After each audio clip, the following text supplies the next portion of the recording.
Hey, church, happy Wednesday. Thank you for joining us again today in our series on God seeking intimacy with us. On Monday, we chatted about how God is an intimate God. And today, I want to chat about why is God intimate with us, or why does he want to be intimate with us? Looking at the story of Adam and Eve in Genesis chapter 3, which we all know very well about the fall. And in verse 9 and 10, it says, "But the Lord God called to the man and said to him, 'Where are you?' And he said, 'I heard the sound of you in the garden, and I was afraid because I was naked, and I hid myself.'" So when God created Adam and Eve, they were naked. They had nothing covering them. And that's a sign of how when you're creating an intimate relationship with somebody, that you're bearing your all. You are at your most vulnerable. There is nothing between you and the other person. And that's the way that God intended our relationship with him, for nothing to be between him and us. And then sin entered the world.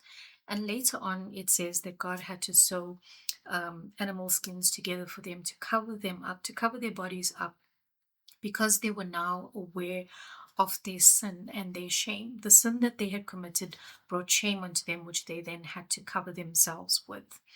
So that created a barrier between us and God. Sin, which we all know very well, we all can succumb to sin at any point in our lives, and it's something that we all struggle with on a daily basis, has come between us and God.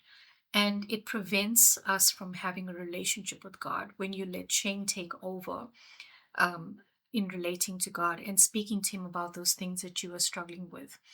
Well, Jesus came and he gave his life for you, and he gave up everything, and he shed all of his blood so that you can spend an eternal relationship with him, so that there is no barrier of sin between you and God, that so that you can go to him and bear your all with him. So, church, I would encourage you today to think about that. Think about how sin creates a barrier between you and God.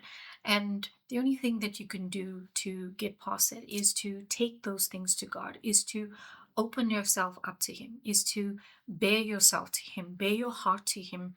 Take all those things that you're struggling with on a daily basis to Him so that He can deal with it and help you transform your life so that you can become more like him, so that you can become more transformed, like the word says, and so that you can go through a sanctification process to become more like him.